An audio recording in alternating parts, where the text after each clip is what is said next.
बहुत ही मस्त होंगे और जबरदस्त होंगे हमेशा की तरह। आज लग रहा होगा कि यार हर्षित सर आज आप कैसे, आप तो आते ही नहीं हो।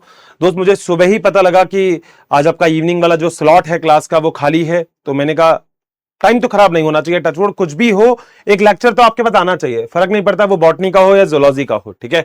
तो आप तक बस लेक्चर पहुंचना चाहिए और वही शायद सारी फैकल्टीज की यहाँ पे प्रायोरिटी रहती है कि आपका बस टाइम नहीं खराब हो, ठीक है। सो मेरे ख्याल से देखने से ज्यादा बुरा तो नहीं लगा होगा, अच्छा लगा होगा, हमेशा की तरह अच्छा लगा होगा कि सर आप आ गए, हमें पूरा इंतजार था आपका और सर मजा तो आ रहा है सर। सर एक बहुत टिपिकल चैप्टर को आज हम पढ़ रहे हैं और हम इस टिपिकल चैप्टर को कब से पढ़ रहे हैं सर, पर मजा आ गया लिटरली। आज लेक्चर नंबर 8 अपन कर रहे हैं। मैं बहुत स्लो चल रहा हूं और मेरे ख्याल से इससे ज्यादा स्लो चलूंगा तो बेटा फिर कहीं ना कहीं अगली शताब्दी में होगा ये, ठीक है। 20-25 साल लग जाएंगे इस चैप्टर को कंप्लीट होने में। सो मेरे ख्याल से थोड़ा सा जल्दी जल्दी तो नहीं मगर ठीक ठाक स्पीड में अपन करेंगे, पढ़ेंगे आराम से, चिल मारेंगे, मस्त रहेंगे। और मेरे साथ तो मैं एनसीईआरटी पढ़ ही रहे हो, वो सबसे इंपॉर्टेंट चीज है। और ये बात बताना सही क्या इस चैप्टर में अभी तक कोई डाउट आएगा? मेरे ख्याल से आएगा ही नहीं। और विश्वास रखना आज ये चाहे रिकॉर्डिंग है, अगली बार मैं लाइव क्लास में आऊंगा। और डाउट पता है दोस्त आपको कब रहेगा? डाउट उस कंडीशन में आपको रहेगा जब आप आलतू फालतू की चीजें सोचोगे। मैं सब्जेक्ट का और एनसीईआरटी का आपको कुछ नहीं छोड़ूंगा। कृपया करके आपके दिमाग की जो क्यूरियोसिटी है ना, वो केवल और केवल सब्जेक्ट में लगाया करो। कुछ बच्चे कुछ भी कर देते हैं, तो बेटा ऐसा नहीं, बिल्कुल चिल मारो, रिलैक्स रहो, क्योंकि याद रखना इस बार अपन को पढ़ाई करके सिलेक्शन भी करना है, हमको केवल अपना टाइम पास नहीं करना है बिल्कुल भी। सो चलिए जरा शुरुआत करते हैं बहुत ही बढ़िया तरीके से। और चैप्टर को हम धीरे धीरे पढ़ रहे हैं, धीरे धीरे समझ रहे हैं। मेरे ख्याल से पढ़ाई और समझना दोनों ही साथ साथ चलनी चाहिए। आइए जरा शुरू करते हैं दोस्तों। सबसे पहले आज मैं आपसे बात करूंगा यहाँ पे एक छोटी सी चीज के बारे में जिसका नाम है रिकैप। और आप लोग हमेशा जानते हो, चाहे रिकॉर्डेड हो चाहे लाइव हो, हर्षित सर एक चीज कभी नहीं बोलते, वो क्या है? वो है रिकैप। रिकैप का मतलब हम लोगों ने बहुत सारी चीजें पढ़ ली। जैसे हम लोगों ने एग्जैक्टली जो चीज पढ़ ली वो है डीएनए की संरचना। आप लोगों को सबको पता है प्यूरिन क्या होते हैं, पायरिमिडिन क्या होता है। आप लोगों को सबको पता है कि एडेनिन, ग्वानिन, थाइमिन, साइटोसिन क्या होते हैं। आपको पता है डीएनए की बैकबोन किससे बनी होती है। आपको पता है डीएनए 5 to 3 और दूसरी 3 to 5 होता है। आपको पता है डीएनए के अंदर कौन सी कार्बन में कितने कौन से शुगर में कितने कार्बन पाए जाते हैं। आपको पता है यहाँ पे फॉस्फेट की जैसे डीएनए को नेगेटिव चार्ज मिलता है और साथ साथ डीएनए एसिडिक होता है। सारा काम कंप्लीट करने के बाद हमने डीएनए की संरचना देखी थी और वो संरचना थी डीएनए का बीडीएनए मॉडल। आप सभी लोग जानते हैं जो बीडीएनए मॉडल है वो किसने दिया था? वाटसन और क्रिक ने दिया था। बहुत ही बढ़िया बात, नोबेल पुरस्कार मिला था। 34 एंगस्ट्रॉम आप लोग जानते हो, ठीक है। 100% 20 एंगस्ट्रॉम जानते हो, बहुत बढ़िया। 3.4 एंगस्ट्रॉम जानते हो, बहुत ही बढ़िया। सो ये अपने डीएनए की संरचना पड़ी थी। तो उसके बाद हम गए थे central dogma of molecular biology. DNA से डीएनए बनता है, उसे हम बोलते हैं रेप्लिकेशन। डीएनए से आरएनए बनता है, बोलते हैं ट्रांसक्रिप्शन। आरएनए से प्रोटीन बनता है, बोलते हैं ट्रांसलेशन। सारा काम कंप्लीट होने के बाद हमने एक्सपेरिमेंट पे गए थे। हमने ग्रिफिथ का एक्सपेरिमेंट पढ़ा था। ग्रिफिथ ने अपना ट्रांसफॉर्मेशन प्रिंसिपल बोला था। एस और आर प्रभेद के बारे में कहा था। एस को चूहे में डाला, चूहा मर गया। आर को चूहे में डाला, चूहा नहीं मरा। एस को गर्म करके चूहे में डाला, चूहा जिंदा रहा। और एस को गर्म करके आर में डाला तो चूहा मर गया, यानी कि निमोनिया डिजीज हो गई थी। सारा काम जब मैंने आपसे बोला था कि दोस्त ये कंप्लीट हो गया, तो आपने कहा था नहीं आशीष सर अभी भी कुछ बाकी है। मैंने कहा क्या बाकी है वो तो बता दो। कह रहा आशीष सर अभी तो 2 चीजें आपने कभी कहीं ना कहीं बोली नहीं है। मैंने कहा क्या सर? उसके बाद एवेरी मैक्लाउड मैकॉर्डी था, डीएनए, आरएनएज और प्रोटीएज वाला, बहुत ही बढ़िया। उसके बाद हमने बात की थी हर्षे और चेज के एक्सपेरिमेंट की, P32 और S35। आपको पता है P32 डीएनए से जुड़ेगा और डीएनए स्थानांतरित होता है, तो ई कोलाई के अंदर आपको P32 मिला था, जबकि S35 आपको डीएनए के मतलब बैक्टीरिया के अंदर, ई कोलाई के अंदर नहीं मिलता, तो वो ट्रांसफर ही नहीं होता। इसके बाद हमने आरएनए संसार के बारे में बात की थी। हमने कहा था पहला जेनेटिक मटेरियल जो होता है वो आरएनए होता है। हमने कहा था आरएनए सबसे इंपॉर्टेंट जेनेटिक मटेरियल है। हम आरएनए के बारे में लगभग बहुत सारी बात कर चुके थे। आरएनए के बाद हमने थोड़ा सा और आगे गए थे और आगे आने के बाद हम लोगों ने बात की थी मेसेल्सन और स्टाल के एक्सपेरिमेंट के बारे में, जिसमें सेंट्रीफ्यूज में लिया था सीजियम क्लोराइड का density gradient centrifuge machine use मिली थी। नीट में आने लायक क्वेश्चन है सीजियम क्लोराइड, यानी कि एक ऐसी मशीन जिसके अंदर सीजियम क्लोराइड को आप लोग यूज करते हो। इसके बाद हमने वही N14 और N15 के बारे में बात की थी। N15 हैवी होता है, N14 लाइट होता है। सबसे पहले किसी भी इकोलाई को N15 में डाला तो डीएनए के अंदर N15 जुड़ गया। 15 भारी होता है तो नीचे बैठ गया सेंट्रीफ्यूज के अंदर, मशीन के अंदर, ट्यूब के अंदर, बहुत बढ़िया। उसके बाद अगली बार 14 में डाला, फिर 14 में डाला। तो इस तरीके से हमारा प्रोसेस पूरा का पूरा कंप्लीट हो गया। हर्षित सर क्या बात है, सच में मैंने बोला था ना मुश्किल है ही नहीं। बायोलॉजी में कुछ मुश्किल होता ना तो मैं तुम्हें पढ़ाता ही नहीं भैया। मुश्किल चीजों से मुझे बहुत डर लगता है और मैं लिटरली तुम लोगों से यह कहता हूं कि तुम लोग क्यों घबराते हो भाई। मैं हमेशा तुमसे यह कहता हूं मुश्किल कुछ है ही नहीं। तुम बताओ तुमको लगा एक भी बार ऐसा कि मैंने कुछ ऐसी चीज पढ़ा दी हो जो आपको मुश्किल लग रही हो? नहीं, क्योंकि मुश्किल दोस्त होता ना तो मैं सच बता रहा हूं मैं पढ़ाता ही नहीं बायोलॉजी।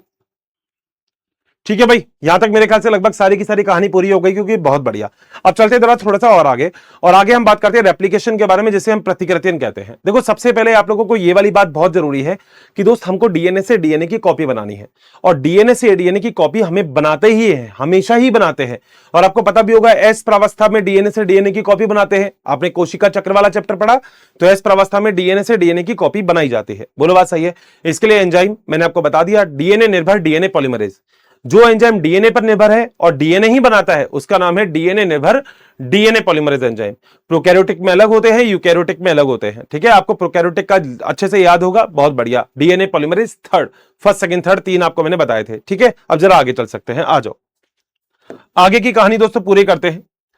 तो हम लोग ये चीज जानते हैं कि अगर हमारे पास डीएनए है और हम लोग डीएनए के प्रतिकृतियन के बारे में बात कर रहे हैं, अगर हम डीएनए के प्रतिकृतियन के बारे में बात कर रहे हैं, तो आखिर ये प्रतिकृतियन है क्या? दोस्तों याद रखना, डीएनए का प्रतिकृतियन एक ऐसी अभिक्रिया है जो कि एंजाइम पर निर्भर है, और वो है डीएनए निर्भर डीएनए पॉलीमरेज। ये मैं आपको बता चुका हूं। सो हम लोग ये बोलते हैं एंजाइम निर्भर है, और उसका नाम क्या है? डीएनए एंजाइम निर्भर होता है। और वो दोस्तों कौन सा एंजाइम है? वो है डीएनए निर्भर डीएनए पॉलीमरेज। डीएनए पे ही निर्भर होता है वो एंजाइम, और डीएनए का ही लंबी श्रृंखला बनाता है, तो उसे हम बोलते हैं डीएनए पॉलीमरेज। बोलो बात सही है। ये पूरे एंजाइम का नाम हो गया। तो कभी शॉर्ट फॉर्म में तुम भी ऐसे मत करना भाई, मैं लिख देता हूं पूरा। हाँ कह दो सर हर्षित सर ने पॉली लिखवाया है। ओके, अगला चीज बेटा, हम लोग जानते हैं कौन सी प्रावस्था में होता है? ये होता है एस प्रावस्था। कोशिका विभाजन की एस प्रावस्था होती है, आप लोगों को पता है, जो कि 8 घंटे की प्रावस्था होती है। हमने क्लास 11th में ये वाली चीज बहुत अच्छे से पढ़ी है। बोलो बात सही है। ये डीएनए जो पॉलीमरेज एंजाइम होता है, इसको हम सामान्य रूप से डीएनए पॉलीमरेज भी बोल सकते हैं, तो कोई दिक्कत नहीं है। तो इस एंजाइम का नाम आप लोग डीएनए पॉलीमरेज भी बोल सकते हैं। तो जैसा भी आपको नाम याद रहे वैसा लिख देना। बोलो बात सही है। इसमें होता क्या है? इस एंजाइम के द्वारा डीएनए प्रतिकृतियों में डीएनए से डीएनए की कॉपी बनाई जाती है। तो इस अभिक्रिया में या इस प्रक्रिया में डीएनए से डीएनए की कॉपी बनाते हैं। नोट मत करना, बस क्लास में ही याद करवा दूंगा, विश्वास करना हर्षित सर का, बस इतना सा। ठीक है, बहुत बढ़िया। यहां तक बता दो, कहीं भी क्लियर है? ठीक है। अब बेटा प्रोकैरियोटिक कोशिका में ना, ये जो डीएनए प्रतिकृतियन होता है, कौन सी कोशिका में? प्रोकैरियोटिक। आप लोग जानते 2 प्रकार की कोशिका? हाँ सर, कौन कौन सी? प्रोकैरियोटिक कोशिका और यूकैरियोटिक कोशिका। तो प्रोकैरियोटिक कोशिका में यह है विभाजन। विभाजन का मतलब प्रोकैरियोटिक कोशिका में विभाजन होता है, जिसे हम बोलते हैं फिजन से पूर्व होती है। बोलो बात सही।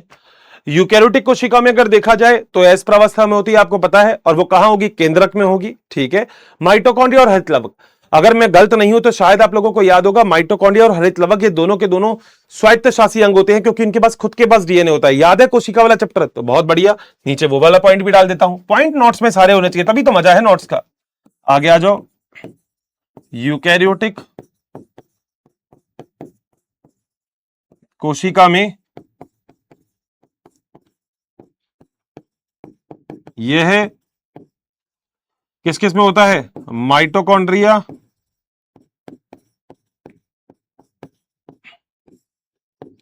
हरितलवक वह केंद्रक में होता है। बोलो मुन्ना, मजा आया क्या पॉइंट पढ़ने में? मैं बोल रहा था ना, क्लास में ऐसा याद करवा दूंगा कि मजा आ जाएगा। अब इंपॉर्टेंट वाले पॉइंट क्या है? इंपॉर्टेंट वाला पॉइंट तो याद रखना, ये फिजन वाली जो बात है ना, ये बड़ा इंपॉर्टेंट हो जाता है। और दूसरी प्रावस्था ये डीएनए निर्भर डीएनए पॉलीमरेज, तो आपको पता ही है, मैं कई बार से आपको बोल चुका हूं, तो ऐसी कोई और बात यहां पे इंपॉर्टेंट तो नहीं है। यही काम की चीज है जो आपको याद रखनी है।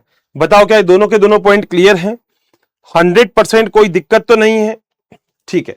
अब दोस्त दिमाग में क्या है, देखो बहुत आसानी से मैं चीजें समझाऊंगा, और मेरा विश्वास करना आपको ये चीज फील ही नहीं होगी कि आपको ये वाली बात समझ में नहीं आई। ठीक है, बस मेरी बात सुनते रहना।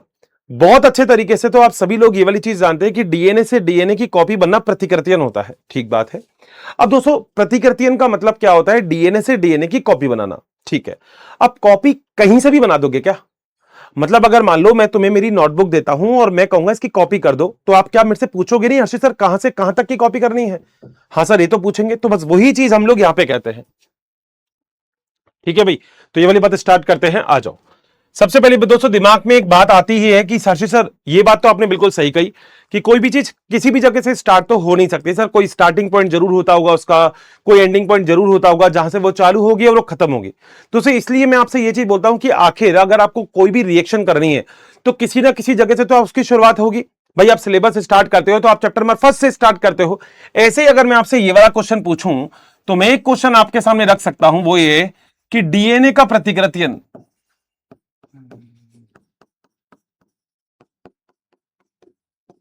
प्रतिकृतियन का मतलब जानते हो ना, रेप्लिकेशन, कहां से स्टार्ट होता है। मगर कोई आपसे अगर ये पूछे कि डीएनए का जो रेप्लिकेशन है जिसे हम प्रतिकृतियन कहते हैं, आखिर वो कहां से शुरू होगा? कोई जगह तो होगी, ठीक है। तो इसका दोस्तों सबसे पहले तो मैं आंसर ही लिख देता हूं क्योंकि आपको आंसर पता होना चाहिए, और आंसर है ओआरआई। सर ये क्या है? इसे हम बोलते हैं ओरिजिन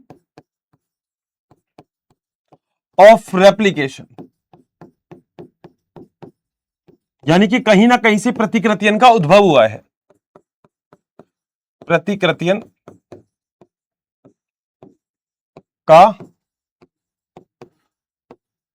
उद्भव बोलते हैं इसको, यानी कि कहां से प्रतिकृतियन की शुरुआत होगी, ठीक है। अब दोस्तों देखो अगर ये वाली शुरुआत की अगर आप बात करो तो आखिर प्रतिकृतियन की शुरुआत कहां से होती है? देखो अगर आप इसी चीज के बारे में बात करो तो आपको पता है दो प्रकार की कोशिका होती है जिसे हम बोलते हैं प्रोकैरियोटिक और एक होती है यूकैरियोटिक। बिल्कुल सही है, आप लोगों ने पढ़ा हुआ है कि प्रोकैरियोटिक कोशिका जिसका एक बढ़िया एग्जांपल जीवाणु होता है, हाँ। और जीवाणु के अंदर अगर आपको याद हो तो एक बहुत ही इंपॉर्टेंट चीज पाई जाती है जिसे हम बोलते हैं प्लाज्मिड। याद है आप सबको? अरे सर हम कैसे बोल सकते हैं, हमने तो पढ़ा है प्लाज्मिड के बारे में। तो बहुत बढ़िया बात है, आपने पढ़ा है। प्लाज्मिड ऐसा होता है, वृत्ताकार सा होता है प्लाज्मिड, और प्लाज्मिड में दो श्रृंखलाएं पाई जाती है, ये रही। तो दो श्रृंखला का इस तरीके से आपको एक चीज मिलेगी जिसे हम बोलते हैं प्लाज्मिड। बोलो बात सही है क्या? ये प्लाज्मिड।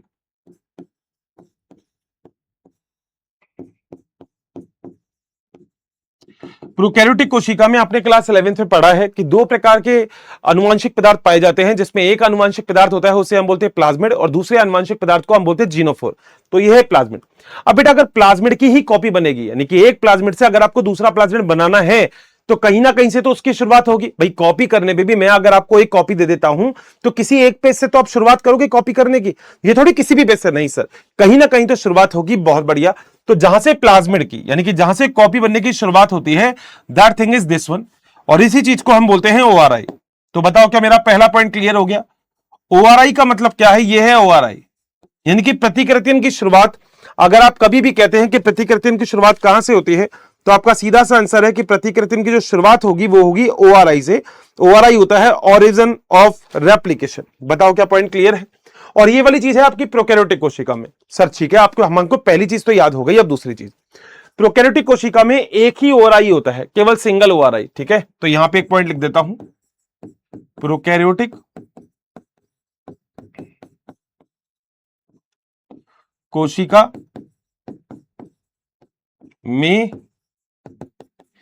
एक ओआरआई उपस्थित। बोलो बात सही।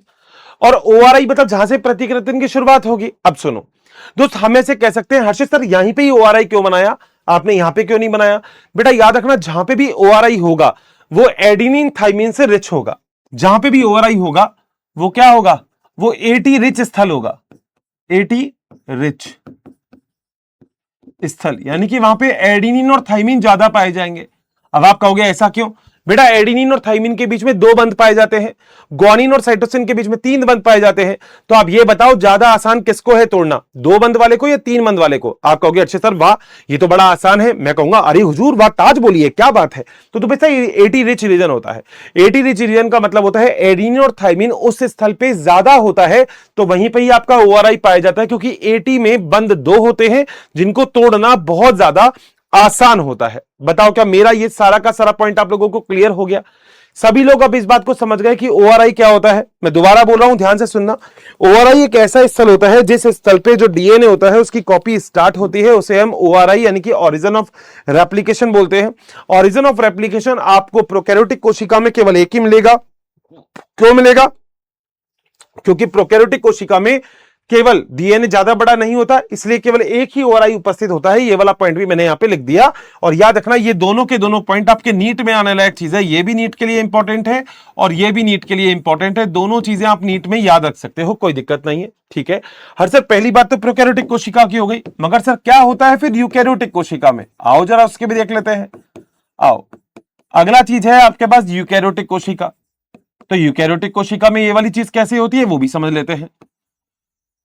दोस्त, यूकैरियोटिक कोशिका की अगर बात की जाए तो यूकैरियोटिक कोशिका में क्या होता है? देखो, हमारा जो डीएनए है ना वो गोल नहीं होता। हमारा डीएनए जो होता है वो लगभग लीनियर पाया जाता है। सर ये लीनियर क्या होता है? मतलब ऐसा डीएनए होता है मतलब ऐसा डीएनए होता है आप लोगों के पास, ऐसा लीनियर डीएनए होता है। बोलो बात सही है? ऐसा डीएनए आप लोगों को आपके अंदर देखने को मिलता है। तो मनुष्य के अंदर मैं इस प्रकार के डीएनए की बात कर रहा हूं। ठीक है, अब इस डीएनए में दोस्त देखा जाए तो एक ओआरआई नहीं होंगे। तो अर्षित सर क्या होगा? इस डीएनए में अगर देखा जाए तो एक ओआरआई नहीं होंगे, एक से ज्यादा ओआरआई आपको देखने को मिल सकते हैं। More than one ORI. बोलो बात सही है? सो ये जितनी भी स्थल मैंने आपको बनाए ये है ओआरआई। और यहां पे याद रखना ये जो स्थल है, जो भी मैंने यहां पे आपको बनाए हैं, ये जो भी स्थल मैंने आपको ये बनाए हैं, ये सारे स्थल तो पहले क्या हो गए? ओआरआई हो गए। हर्षित सर लिख दो, ये लो भैया, ओरिजिन ऑफ रेप्लिकेशन, यहां से प्रतिकृतियों की शुरुआत होती है। अब आप कहोगे हर्षित सर बहुत सारे क्यों होते हैं? आपने अभी प्रोकैरियोटिक कोशिका में बताया कि वहां से प्रतिकृतियों की शुरुआत एक जगह से होती है, यहां से रेप्लिकेशन की शुरुआत होगी। मगर सर यूकैरियोटिक कोशिका में एक से ज्यादा जगह से क्यों? क्योंकि बेटा समझने की कोशिश करना, अगर मेरे पास 10 पेज की कॉपी है, ध्यान से देखो, अब मेरी बात सुनोगे ना तो तुम खुद मेरे से कह दोगे Harshit sir love you so much, मतलब इतनी आसानी से चीजें समझा दूंगा। क्या मैंने अभी इस टॉपिक के शुरू में लिखा है एस प्रवस्था के अंदर डीएनए का प्रतिकृतियन होता है? हाँ। एस प्रवस्था कितने घंटे की होती है? 8 घंटे की। अब खुद सोच के देखो, अगर मेरे पास 4 पेज की ही कॉपी है या 4 पेज की ही फोटोस्टेट करवानी है तो तुम बहुत जल्दी कर दोगे। मगर मेरे पास अगर 40,000 पेज है तो सर हमें तो कुछ और तरीका करना पड़ेगा। मैंने कहा क्या सर? हमें 4-5 मशीनें यूज करनी पड़ेगी, 1000 5-5 7-7 हजार अलग अलग बंदों को दे देंगे, वो सब अलग अलग कॉपी करते रहेंगे, तो फटाफट पूरी की पूरी 40,000 की कॉपी हो जाएगी। बोलो बात सही है? अब प्रोकैरियोटिक कोशिका का क्योंकि डीएनए बहुत छोटा है, 4-5 पेज की ही कॉपी होनी है, तो केवल एक ही ओआरआई है, ओरिजिन ऑफ रेप्लिकेशन, जहां से प्रतिकृतियों की शुरुआत होगी एक ही है, फोटोस्टेट की मशीन एक ही है। मगर यूकैरियोटिक कोशिका में क्योंकि एक से ज्यादा आपको कॉपी बनानी है, इसलिए दोस्तों आपको यहां पे एक से ज्यादा ओआरआई मिलेंगे। और जिस जगह पे प्रतिकृतियन होता है ना मुन्ना, उसे हम बोलते हैं रेप्लिकॉन। क्या बोलते हैं सर? रेप्लिकॉन। बिल्कुल सही बात है। तो जिस जगह से ये प्रतिकृतियन होगा मुन्ना, याद रखना उस स्थल को हम बोलेंगे रेप्लिकॉन। बोलो क्या पॉइंट क्लियर है? सो क्या मैं बोल सकता हूं यूकैरियोटिक कोशिका में एक से ज्यादा ओआरआई है? बिल्कुल, इनमें एक से अधिक ओआरआई उपस्थित। बोलो कितना आसान है। और यहां पे जहां से रेप्लिकेशन शुरुआत होती है उसे हम क्या बोलते हैं? रेप्लिकॉन बोलते हैं। ठीक है जी, यहां तक मेरी दोनों बात क्लियर हो गई। सो सीधा सा मतलब यह है कि प्रोकैरियोटिक कोशिका में हम लोग केवल एक जगह से शुरुआत करते हैं प्रतिकृतियन की, जबकि यूकैरियोटिक कोशिका में एक से ज्यादा। ऐसा क्यों होता है? ऐसा इसलिए होता है क्योंकि प्रोकैरियोटिक कोशिका का डीएनए छोटा होता है तो जल्दी ही प्रतिकृतियन हो जाता है। तो अगर कोई पूछता है डीएनए प्रतिकृतियन कब होता है, तो आप बोलेंगे विभाजन यानी कि फिजन से पहले। मैंने नोट्स में लिखवा दिया। जबकि यूकैरियोटिक कोशिका में एस प्रवस्था में डीएनए का प्रतिकृतियन होता है। डीएनए के प्रतिकृतियन के लिए यहां पे रेप्लिकॉन आपको देखने को मिलते हैं। ठीक है सर, आगे चलते हैं। अब अगली चीज दोस्तों, अब देखो कोई भी प्रोसेस होता है तो उसकी कोई ना कोई आवश्यकता होती है। तो अगर मैं आपसे कहूं कि प्रतिकृतियन की क्या आवश्यकता है, प्रतिकृतियन के लिए, ये नाम बड़ा अजीब है ना, आवश्यक अवयव, यानी कि कौन कौन से एलिमेंट्स हैं जो प्रतिकृतियन के लिए आवश्यक है। ठीक है सर, एक एक करके पॉइंट बताऊंगा, तुम खुद बता देना क्या वो पॉइंट क्लियर है क्या। पहली जो प्रतिकृतियन के लिए आवश्यक है वो है दोस्तों ओआरआई। ओआरआई का मतलब होता है ओरिजिन ऑफ रेप्लिकेशन, यानी कि प्रतिकृतियन का उद्भव स्थल, जहां से प्रतिकृतियन की शुरुआत होगी। तो प्रतिकृतियन का उद्भव स्थल होगा ये, और ये जो प्रतिकृतिन का उद्भव स्थल होगा ये होगा एडिनिन थाइमिन रिच, संपन्न होगा, यानी कि एडिनिन थाइमिन ज्यादा पाए जाएंगे। क्यों? क्योंकि बेटा ए और टी के बीच में दो बॉन्ड है ना, तो सबसे पहले वहीं से ही कोड काटो ना जहां से चीजें तोड़नी आसान है। बहुत बढ़िया। अगली चीज, सेकंड नंबर का पॉइंट, सेकंड है न्यूक्लियोटाइड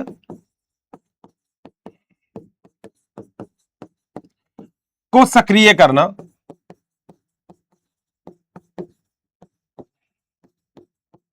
अब ये समझना दोस्तों जरा क्या चीज होती है। देखो आप लोगों को पता है, मान लो मैं खुद आपसे जरा एक छोटी सी चीज पूछ रहा हूं कि प्रतिकृतिन का मतलब आप समझते हो क्या? क्या होता है प्रतिकृतिन का मतलब? मैंने बोल दिया प्रतिकृतिन अर्ध संरक्षी होता है, यानी कि आधा डीएनए नया और आधा डीएनए पुराना होता है। हाँ सर, ये वाली बात हमको आपके क्लियर है। अब देखो जो मैं बस बात बोल रहा हूं ना दोस्त, उन बातों को समझने की कोशिश करना। मैं कह रहा हूं इतना आसान हो जाएगा कि आप खुद कह दोगे सर बहुत ईजी है। देखो मान लो बेटा तुम्हारे पास दो डीएनए है, सपोज करो ये तुम्हारे पास दो डीएनए है, मान लो एक तो ये रहा और एक ये रहा। डन है? कोई दिक्कत है? मैं प्रतिकृतिन यही समझा देता हूं कोने में। ठीक है सर। मैंने बोला डीएनए की कॉपी करनी है, आपने कहा ठीक है। मैंने कहा अगर एक जगह मान लो एडिनिन है यहां पे, तो यहां पे थाइमिन होगा, यहां पे ग्वानिन है, यहां पे साइटोसिन होगा, यहां पे थाइमिन है, यहां पे एडिनिन होगा, यहां पे साइटोसिन है, यहां पे ग्वानिन होगा। क्या ऐसा ही होगा? बिल्कुल सही है। अब सभी लोग जानते हैं इनके बीच में हाइड्रोजन बंद होते हैं, तो दो हाइड्रोजन बंद, तीन हाइड्रोजन बंद, दो हाइड्रोजन बंद और तीन हाइड्रोजन बंद। बोलो बात सही है? मैं कह रहा हूं इस डीएनए की कॉपी बनाओ। आप कहोगे सर बहुत आसान है डीएनए की कॉपी बनाना तो, और मैंने आपको यह भी बोल रखा है डीएनए एक 5' to 3' तो दूसरा 3' to 5' होगा। आप कहोगे सर लिख दो। मैंने मान लो ये लिख दिया 5' तो ये लिख दिया 3', ये लिख दिया 5' तो ये लिख दिया 3'। सर बहुत बढ़िया।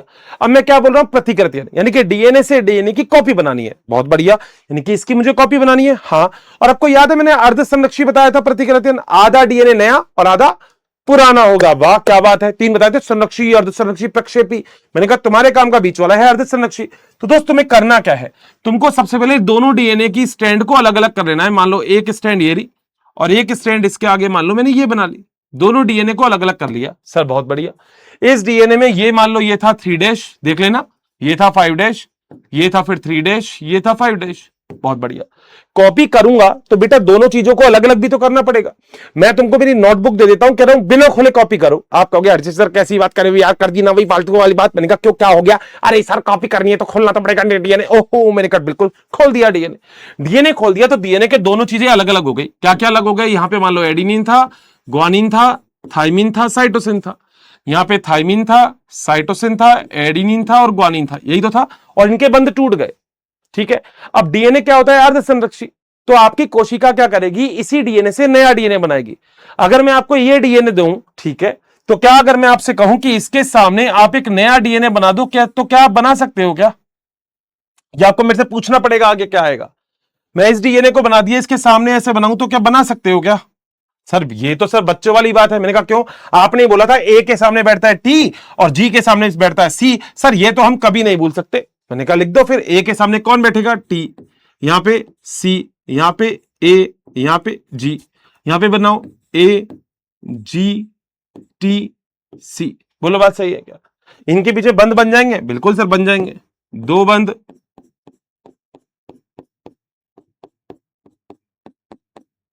बोलो क्या बन गए क्या? और ये डीएनए की दो स्ट्रैंड बन गई, तो ये कैसी बन गई? ये बन गई अब 3', ये बन गई 5', ये बन गई 3', ये बन गई 5'। क्या आपको ध्यान से अगर देखोगे तो आपको दिख रहा है डीएनए में एक से दो डीएनए बने हैं? ध्यान से, अगर आप ध्यान से इस डायग्राम को देखोगे तो क्या आपको यह दिख रहा है क्या कि एक डीएनए से आपके दो डीएनए बन गए? सर बिल्कुल दिख रहा है। क्या आपको यह दिख रहा है एक डीएनए से जो दो डीएनए बने हैं वो अर्ध संरक्षी है, यानी कि आधा डीएनए नया आधा डीएनए पुराना है? हाँ सर बिल्कुल दिख रहा है। तो बस यही तो मैं आपको बताने वाला हूं, अर्ध संरक्षी है। अगर आप ध्यान से देखोगे तो आपको पता है डीएनए में एक स्ट्रैंड आपकी ओल्ड है जबकि एक स्ट्रैंड आपकी न्यू है। दिख रही है? ओल्ड एरी न्यू न्यू जुड़ रही है, अर्ध संरक्षी तो है। बस यही प्रतिकृति होता है, यही पढ़ना है हमें। तो बेटा मैं क्या बोल रहा हूं? न्यूक्लियोटाइड। इसका मतलब अगर एडिनिन है तो सामने क्या जुड़ेगा? थाइमिन। तो थाइमिन को लाना भी तो पड़ेगा। तो यानी कि आपकी कोशिका में केंद्रक में सब कुछ पड़ा रहता है, मगर बेटा उसे सक्रिय करना पड़ेगा। उसने बोला आओ मोहन प्यारी, चलो बेटा चलो, तैयारी हो गई है, आ गई है बारात, आज मेरे यार की शादी है। ये होगा बेटा, जरूरी है ये। तो न्यूक्लियोटाइड को सक्रिय करना पड़ेगा। चोमू मोमू जितने भी तुम्हारे मामा है सबको बुलाना पड़ेगा। कह रहे मामा जी आ जाओ। कह रहे बताओ। कह रहे बताना क्या है? बड़ा आसान है। क्या है? मान लो आपके पास है डीऑक्सी एडिनोसिन, होता है एडिनिन, हाँ, ये होता है डाइफॉस्फेट, बिल्कुल, deoxy thymidine diphosphate, deoxy cytidine triphosphate, diphosphate sorry, cytidine diphosphate और डीऑक्सी ग्वानोसाइन डाइफॉस्फेट। आप खुद कहोगे अर्षित सर ये वाले सारे नाम तो आप हमें पहले लिखवा चुके हो जब आप डीएनए की संरचना बनाते थे, बिल्कुल। और मैंने बोला था दोस्त, हमारे असली काम की चीज ये नहीं है, हमें इसके साथ एक और चीज को जोड़ना पड़ेगा, और आपको सबको पता है क्या जोड़ना पड़ेगा, हमको जोड़ना पड़ेगा आईपी। और आप सब लोग जानते हैं आईपी का मतलब क्या होता है, आईपी का मतलब होता है अकार्बनिक फॉस्फेट यानी कि इनऑर्गेनिक फॉस्फेट। तो ये जो आईपी है इसे बोलते हैं अकार्बनिक फॉस्फेट। और जब इससे ऐसे कार्बनिक फॉस्फेट अगर आप कर देते हो ना पूरा तैयार, तो दोस्त पता है क्या होता है, सर क्या होता है आप बताओगे? हाँ देखो ये एरो लगा दिया, ये एरो लगा दिया, ठीक है। क्या क्या बनेगा अब तो आपको सबको पता है, एडीपी के साथ एक और फॉस्फेट जुड़ेगा तो ट्राई फॉस्फेट हो जाएगा, तो D ATP, D D TTP, D CTP और डी जीटीपी। बोलो डन है?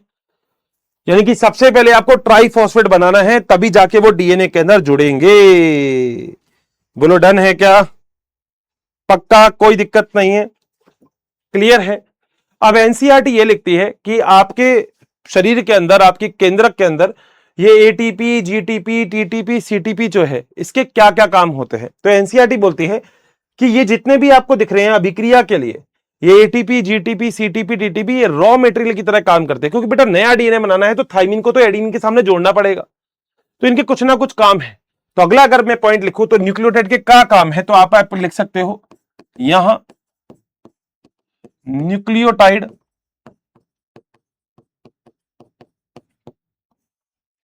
क्रमशः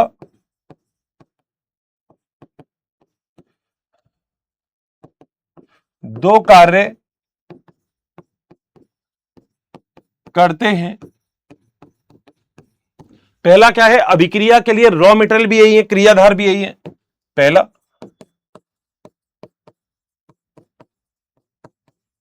अभिक्रिया के लिए क्रियाधार यही होते हैं, और अभिक्रिया के लिए ऊर्जा भी यही प्रदान करते हैं। दूसरा,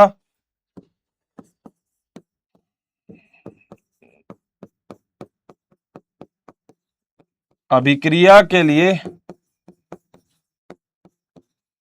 ऊर्जा प्रदान करते हैं। मेरी बात सुनना कैसे बेटा, खुद सोचने की जरा कोशिश करना। पता डीएनए प्रतिकृतियन में ऊर्जा की तो आवश्यकता होगी, भाई आप डीएनए से डीएनए की कॉपी बनाओगे तो ऊर्जा तो चाहिए, मगर बेटा ये ऊर्जा माइटोकॉन्ड्रिया के द्वारा नहीं दी जाती। अब आपको पता है माइटोकॉन्ड्रिया तो कोशिका का शक्ति ग्रह होता है, शक्ति ग्रह ऊर्जा नहीं देगा तो कौन देगा, बताता हूं, ध्यान से सुनना, मजा आ जाए तो क्लैपिंग, जहां बैठे हो बेटा वहीं, तभी तो मजा है। देखो जब आप डीएनए के, मतलब देखो ध्यान से सुनना, जब आप डीएनए के इन खंडों को तोड़ोगे, हाँ, तो आपको थोड़ी सी ऊर्जा की तो आवश्यकता होगी, बिल्कुल, मगर जब डीएनए के दोनों खंड टूट जाएंगे, हाँ, तो उसके बाद ऊर्जा नहीं मुक्त होगी क्या? भाई मैं ये बॉन्ड अगर बीच में से तोड़ रहा हूं ये सारे के सारे, तो क्या ऊर्जा नहीं मुक्त होगी? हाँ, तो आपकी कोशिका क्या करती है, जो डीएनए के खंड को जब तोड़ती है, उस तोड़ने के बाद जो ऊर्जा मुक्त होती है उसी ऊर्जा को वापस पकड़ लेती है, और पकड़ने के बाद नए बंध बनाने के लिए उसी ऊर्जा का उपयोग करती है। बताओ क्या पॉइंट क्लियर है क्या? मैं क्या बोला? मैंने बोला प्रतिकृतियन में जो बंध तोड़ने के बाद ऊर्जा निकलती है उसी ऊर्जा का उपयोग नए बंध बनाने के लिए कर लिया जाता है। लिख देता हूं ना, कोई दिक्कत ही नहीं रहेगी, लिख दूंगा तो क्या लिख देता हूं, प्रतिकृतियन में बंध तोड़ने पर जो ऊर्जा निकलती है उसी ऊर्जा का उपयोग नए बंध बनाने में होता है। बताओ बेटा इससे आसान है क्या? बताओ बायोलॉजी, कोई दिक्कत ही नहीं है ना? तो जो बंद तुम तोड़ रहे हो ना, मतलब बंद तोड़ने में जो तुमने ऊर्जा लगाई वो तो ठीक है, मगर उसके बाद बेटा सारा का सारा काम यही होगा। बताओ क्या पॉइंट क्लियर है क्या? 100%। सर मजा आ गया सर, हमें तो लग रहा था सर बायोलॉजी सच में मुश्किल है, बहुत आसान चल रही है। मैंने कुछ नहीं करना, डीएनए से नया डीएनए बनाना है, यही जो प्रोसेस है इसी प्रोसेस को आगे कंटिन्यू करना है। हो गया हमारा प्रतिकृतियन। अरे सर आगे चलो फिर, ले आ जाओ। अब अगला क्या पॉइंट है, हमको क्या क्या चीज की आवश्यकता थी वो देख लिया तुमने। हमें आवश्यकता थी ओआरआई की, हमें न्यूक्लियोटाइड को सक्रिय कर दिया, दो काम तो हमने कर दिए। अरे ये कहां से आ गया भाई, इसको यहां रखो। हमको अब तीसरा काम करना है, थर्ड, ठीक। और वो क्या करना है, एक एंजाइम होता है डीएनए हेलिकेज।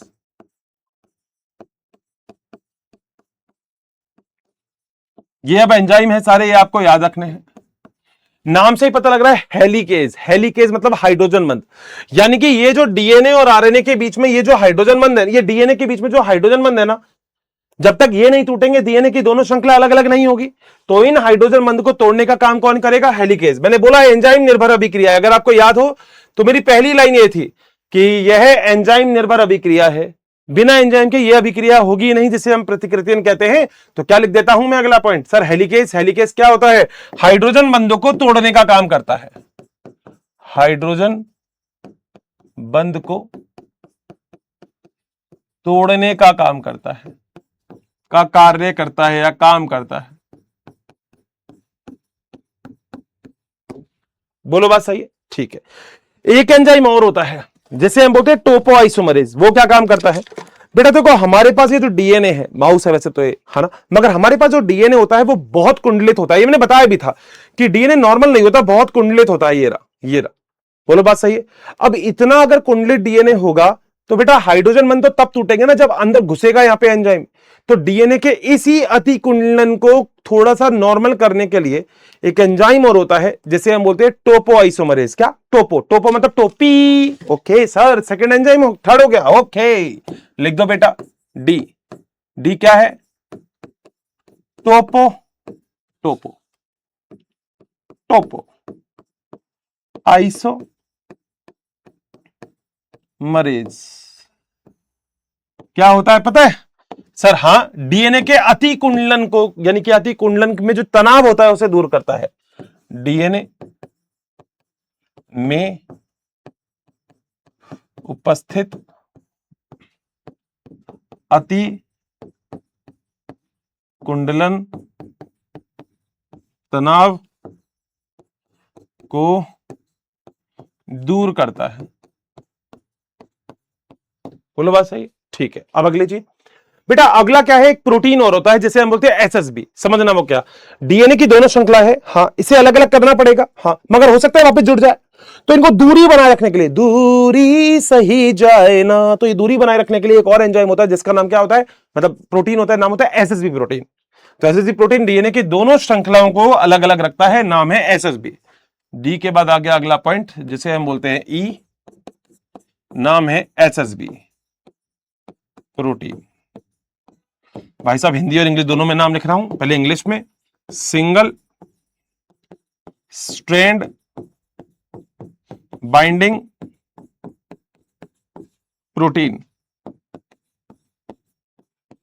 इंग्लिश, हिंदी में बोलते हैं एकल श्रृंखला बंधन प्रोटीन। बोलो बात सही है। क्या काम करेगा, यह डीएनए की दोनों स्ट्रैंड पे चिपक जाता है और डीएनए की दोनों स्ट्रैंड को एक दूसरे से अलग करता है। ठीक है, लिख देता हूं, डीएनए की दोनों श्रृंखला को एक दूसरे से पृथक करता है।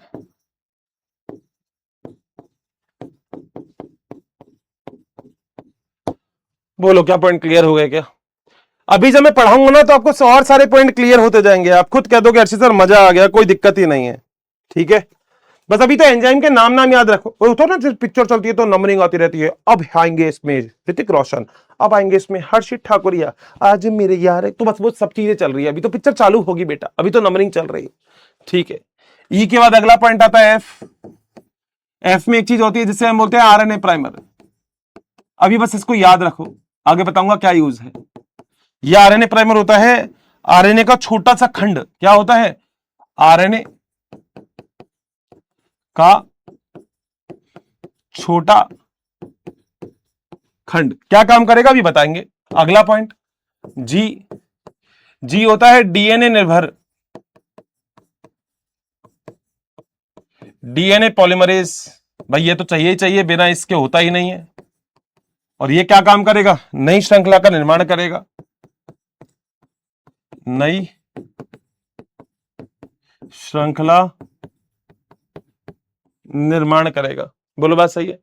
एक और चीज है जिसका नाम है एच, जो है डीएनए लाइगेज। ये डीएनए के खंडों को जोड़ने का काम करेगा,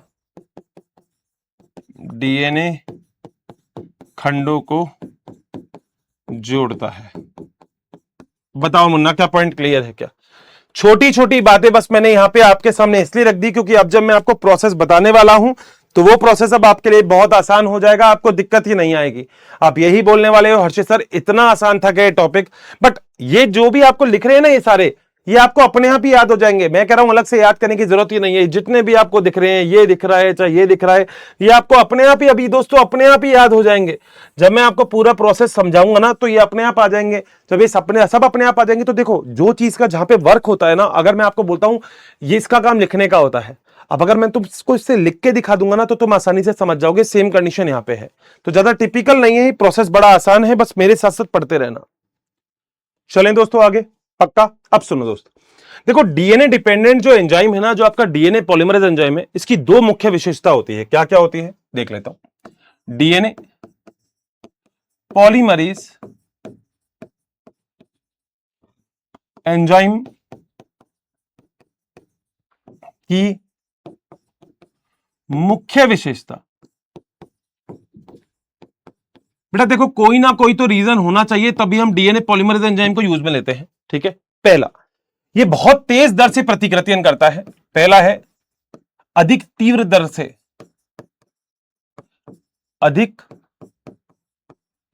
तीव्र दर से प्रतिकृतियन करना, यानी कि बहुत तेजी से ये कॉपी बनाता है। जैसे आप लोगों को पता है, आपने ई कोलाई के बारे में पढ़ा है, एस्ट्रेशिया कोलाई। हाँ सर, जो कि एक जीवाणु होता है, बिल्कुल सही बात है।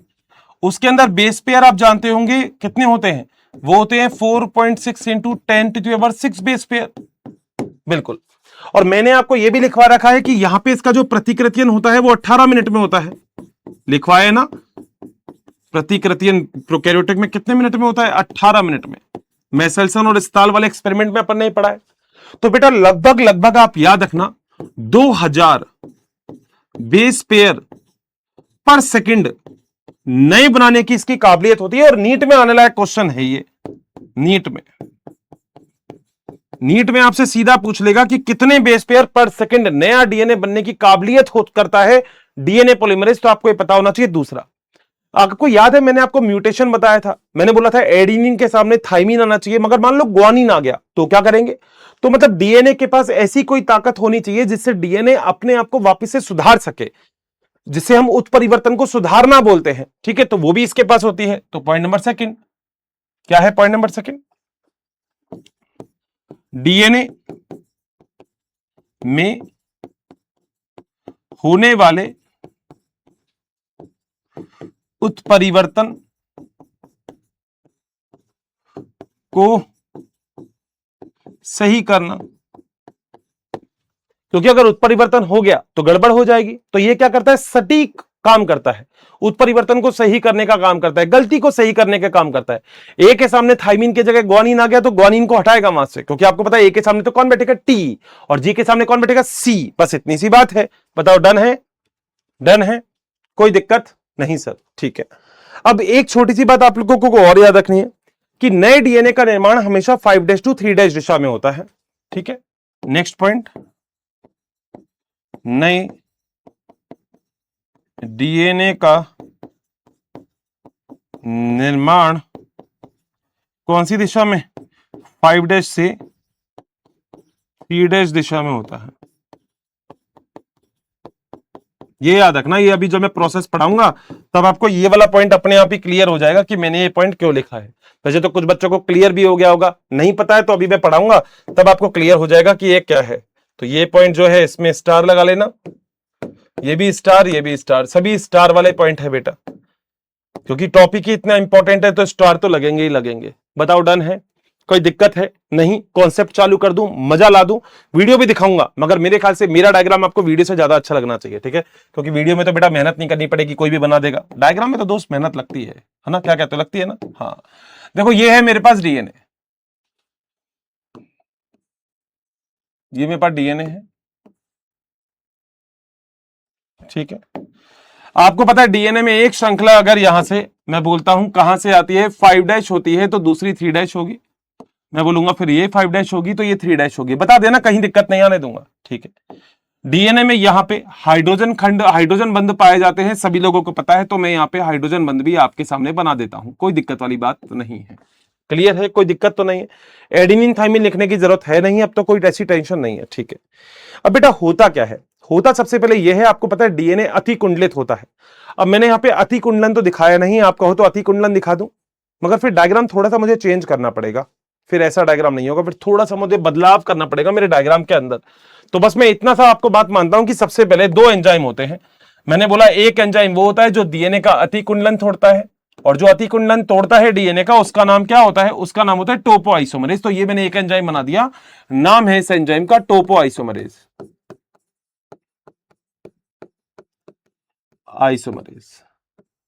वैसे तो मैं एक और अच्छे तरीके का डायग्राम आपको बना सकता हूं जिससे टोपो आइसोमरेज क्लियर हो जाएगा। तो सर वही बनाओ ना अर्शी सर, हमें बड़ा मजा आएगा। सच में वही बनाना चाहते हो? ये वाला नहीं, एनसीईआरटी में ऐसा ही दे रखा है, मैं वो उससे समझा दूंगा आपको, ठीक है? पहले ये वाला डायग्राम देखते हैं, ठीक है? और टोपो आइसोमरेज के दोस्तों पीछे एक एंजाइम और लगा होता है जिसे हम बोलते हैं हेलिकेज, ठीक है सर? बना दो।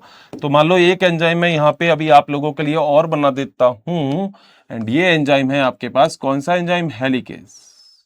ये मान लो इसके पीछे पीछे यहां पर पहुंचा है, ठीक है सर? ध्यान से सुनना, बस मजा आएगा, ठीक है? हेलिकेज हाइड्रोजन बंध को तोड़ता है, टोपो आइसोमरेज अतिकुंडलन को सॉल्व करता है, ठीक है? तो अब होगा क्या, जैसे ही टोपो आइसोमरेज यहां से चल रहा है, धीरे धीरे आगे जाएगा, ठीक है? मान लो मैं टोपो आइसोमरेज को यहां से थोड़ा सा आगे भी लेके चलूं, पहले मान लो यहां था टोपो आइसोमरेज, ठीक है? अब धीरे धीरे आगे जा रहा है टोपो आइसोमरेज, तो कैसा सा डायग्राम होना चाहिए आपके हिसाब से, बताता हूं। देखो सबसे पहले तो क्या होगा, ये डीएनए की दोनों श्रृंखला आपके पास होगी, ये डीएनए की एक श्रृंखला और ये डीएनए की इसके बाद दूसरी श्रृंखला, ठीक है? डीएनए की दोनों श्रृंखला में आपने ये हाइड्रोजन बंध बना रखे हैं, हाँ सर बिल्कुल सही बात है, ध्यान से सुनते रहना, ठीक है? डीएनए की इस श्रृंखला में अगर ये 5' है तो ये 3' है, फिर ये 3' 5' है, ठीक है? अब जरा ध्यान से सुनना, इसको पहले मैं थोड़ा सा काला काला कर देता हूं तो आपको मेरी बात और अच्छे से समझ में आएगी। देखो जो ध्यान से सुनते रहना बेटा, ऐसा डायग्राम बनाऊंगा कि तुम्हें मजा आ जाएगा, 3D डायग्राम बन जाएगा ये।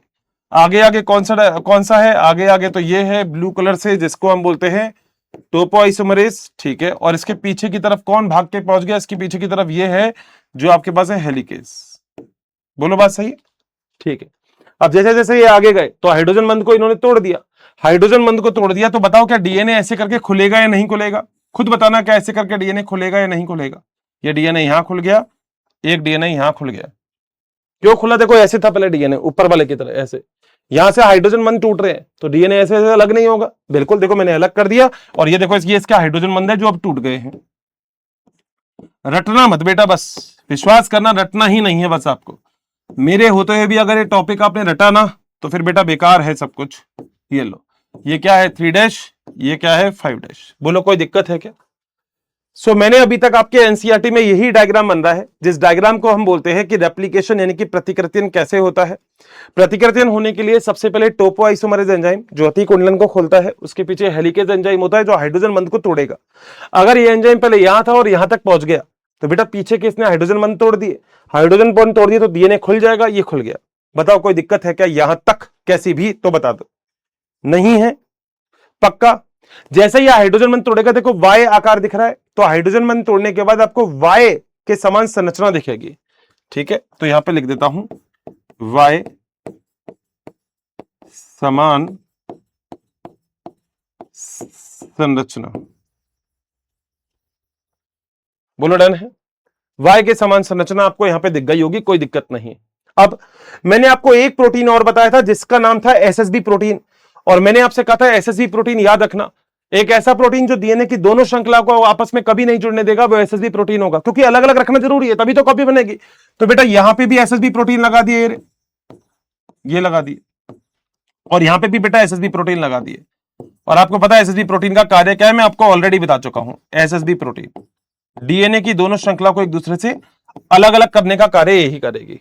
बताओ डन हो गया? यहां पर कोई भी दिक्कत है? यहां तक मेरे 3 पॉइंट आपको क्लियर हो गए होंगे। जो तीनों पॉइंट क्या क्या थे? पहला पॉइंट था मेरे पास ये कि मैंने सबसे पहले डीएनए को खोलना था, तो मैंने यहां पे डीएनए हेलिकेज एंजाइम ने हाइड्रोजन बंध तोड़ दिए, टोपोआइसोमरेज ने अतिकुंडन कर दिया, एसएसबी प्रोटीन ने डीएनए की दोनों श्रृंखला को अलग अलग कर दिया। 3 काम तो हो गए सर, बहुत ही बढ़िया सर, मजा आ गया यहां तक तो कोई दिक्कत नहीं। अब सुनो, आगे भी बेटे मजे ही मजे हैं। तुम खुद कह दोगे अच्छे सर हमको तो लग रहा था टॉपिक बड़ा मुश्किल है, ये तो बड़ा आसान बना दिए है आप, मगर तुमको देखना तो देखो पड़ेगा, तभी आसान बना सकता हूं मैं टॉपिक। जब तुम देखो, तुम बेटा मजे करोगे तो बताओ कैसे आसान बनेगा टॉपिक, है ना? हाँ, तो बस टॉपिक तब आसान है जब तुम देखोगे। लो सही है, कोई दिक्कत? अब सुनो बेटा, बेटा बायोलॉजी ऐसा कहती है कि 3' पे हमेशा एक OH समूह फ्री होता है। ये आपने जब डीएनए की संरचना देखी थी तभी भी आपको पता था कि 3' पे एक OH समूह, शुगर का डायग्राम देखा था तो 3' पे एक OH समूह फ्री होता है। तो 3' पे एक OH समूह फ्री होने का मतलब यहां पे जो 3' है, 3' है, इस पे एक OH समूह फ्री होगा, ये रहा OH। बोलो बात सही है? अब तुमने एक पिक्चर देखी होगी बेटा 100%, जिसका नाम था कभी खुशी कभी गम, नहीं, कोई एक पिक्चर थी जिसमें, तुम बताना कौन सी, कि कुछ कुछ होता है, शायद ये वाली पिक्चर थी, जिसमें जो हीरो होता है ना वो ऐसे हाथ बढ़ाता है ट्रेन से, ट्रेन में एक बोगी से, एक डब्बे से ऐसे हाथ बढ़ाता है, तो जो हीरोइन होती है ना वो उसका हाथ पकड़ लेती है, ऐसा ही तो होता है। ये थोड़ी हीरो ने एक डब्बे से हाथ निकाला, हीरोइन दूसरे डब्बे में विलन के साथ भाग गई, ये तो पिक्चर ही फ्लॉप हो जाएगी। तो बेटा याद रखना 3' पे एक OH समूह फ्री होता है, और जहां पे भी OH होता है वो सक्रिय ज्यादा होता है। मैंने आपको जब वो पढ़ाया था शर्करा वाली बात, जब मैंने आपको पढ़ाया था शर्करा पाई जाती है राइबोज आरएनए के अंदर, तो वो ज्यादा सक्रिय क्यों होती है? क्योंकि OH समूह, जहां पे भी OH होगा वहां पे नई चीज जाके जुड़ सकती है, ठीक है? तो अब क्या होगा, यहां पे मैंने आपको एक प्राइमर बताया जिसका नाम है आरएनए प्राइमर। कौन सा प्राइमर है? RNA primer. अब बेटा आप लोगों ने देखा होगा कभी भी पेंट वेंट होता है ना, तो सबसे पहले पेंट करने से पहले एक प्राइमर लगाया जाता है, जो प्राइमर उस चीज को बिल्कुल वैसा कर लेता है जैसा आप चाहते हो। तो यहां पे भी हमारे पास एक प्राइमर होता है। प्राइमर का बेसिक काम क्या होता है कि प्राइमर का बेसिक काम होता है कि प्राइमर करने के बाद आप उसके ऊपर पेंट कर सकते हो। सेम कंडीशन दोस्त, जैसे ही आपका अभी डीएनए तैयार हो गया तो अब यहां पे सबसे इंपॉर्टेंट काम होता है दोस्त एक प्राइमर का आके जुड़ना। तो ये आता है यहां पे प्राइमर, और ये प्राइमर दोस्तों होता है आरएनए प्राइमर। कौन सा होता है? RNA primer. अब आप समझना आरएनए प्राइमर, देखो मैंने आपको बोला रटाऊंगा कुछ भी नहीं, एनसीईआरटी ने डिटेल नहीं दे रखी, मगर तुमको पता होना चाहिए। सबसे पहले तो मैंने आपसे बोला था जहां से प्रतिकृतिन की शुरुआत होती है वो हमेशा एडेनिन थाइमिन रिच होता है, बिल्कुल सही बात है। इसका मतलब मान लो अगर यहां पर कहीं आपके पास एडेनिन है, यहां पे थाइमिन है, यहां पे एडेनिन है, यहां पे थाइमिन है, इस तरीके से है, तो बेटा एडेनिन के सामने थाइमिन आना चाहिए, मगर ये तो क्या है? आरएनए। आरएनए में थाइमिन की जगह क्या होता है हर्षित सर? यूरासिल। याद किया था, बहुत बढ़िया। तो यहां पे यूरासिल लगाते हैं, यहां पे एडेनिन लग जाएगा, इस तरीके से होता है। तो हर्षित सर हमने यहां पे आरएनए प्राइमर लगाया ही क्यों? हम यहां पे डीएनए का प्राइमर भी एडेनिन के सामने थाइमिन भी तो जोड़ सकते थे। बिल्कुल सही बोल रहे हो, मगर उसका रीजन भी बताऊंगा मैं अभी आपको, थोड़ा सा रुक जाओ बस, ठीक है? ध्यान देना, जब कभी भी लेंटर डलता है ना छत के ऊपर, तो हम नीचे बल्लियां लगाते हैं लेंटर को फिक्स करने के लिए। जब छत डलती है तो बेटा उनको परमानेंट फिक्स नहीं कर देते, उनको हटाना पड़ता है, तो उनको टेम्परेरी लगाया जाता है। खुद सोचना अगर एडेनिन के सामने थाइमिन जुड़ा होता तो ज्यादा अच्छे बंदों से जुड़ता, हमको उसको हटाना मुश्किल हो जाता। एक तो रीजन ये है, और दूसरा रीजन क्या है बेटा? आपको पता है अभी आपको नए डीएनए से, मतलब पुराने डीएनए से नया डीएनए बनाना है, तो क्या करेंगे? आप एक एंजाइम को यूज में लेंगे दोस्त, जिस एंजाइम का नाम क्या है? जिस एंजाइम का नाम है, that name of enzyme is क्या है? वो एंजाइम का नाम क्या है? वो एंजाइम का नाम ये रहा, और वो है डीएनए पॉलीमरेज। डीएनए पॉली, अब तो पॉली लिख दूं। तो कोई पूछता है डीएनए पॉलीमरेज मतलब आरएनए प्राइमर क्यों लगाते हैं? क्योंकि आरएनए प्राइमर को लगाना भी आसान है और इसको बाद में हटा भी सकते हैं, क्योंकि अच्छे बंदों से बंधा नहीं हुआ है। और आरएनए प्राइमर को पहचानने का काम डीएनए पॉलीमरेज करता है। ये कुछ ऐसी ही बात है जैसे शादी के अंदर मेन गेट पे एक बंदा खड़ा रहता है जो बोलता है अरे ये तेरी बारात है यहां पे, तो बताना पड़ता है, नहीं तो हो सकता है बारात किसी दूसरे रूम में घुस जाए। सेम कंडीशन यहां पे है। यहां पे अगर मैं यहां पे कहता हूं आरएनए प्राइमर क्यों लगाया जाता है, तो उसके 2 रीजन है, मैं आपको यहां पे लिख भी देता हूं। आरएनए प्राइमर लगाया जाता है ना दोस्त, ये एरो करके यूं लिख देता हूं, इसके दो रीजन है। पहला, इसको लगाने के बाद हटाना आसान है, और कौन से एंजाइम के द्वारा? प्राइमेज एंजाइम के द्वारा। ठीक है, RNA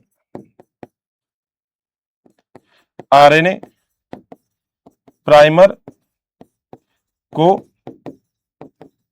RNA primase, RNA NCERT से थोड़ा सा आगे चल रहे हैं, प्राइमेज एंजाइम से जोड़ते हैं। और क्यों जोड़ते हैं, क्यों जोड़ते हैं उसका रीजन, आरएनए प्राइमर को हटाना आसान है। क्यों? बंद इसके थोड़े से हल्के होते हैं। और दूसरा सबसे इंपॉर्टेंट काम कि आरएनए प्राइमर को कौन पहचानेगा? DNA polymerase. सबसे इंपॉर्टेंट काम, डीएनए पॉलीमरेज वहां जुड़ता है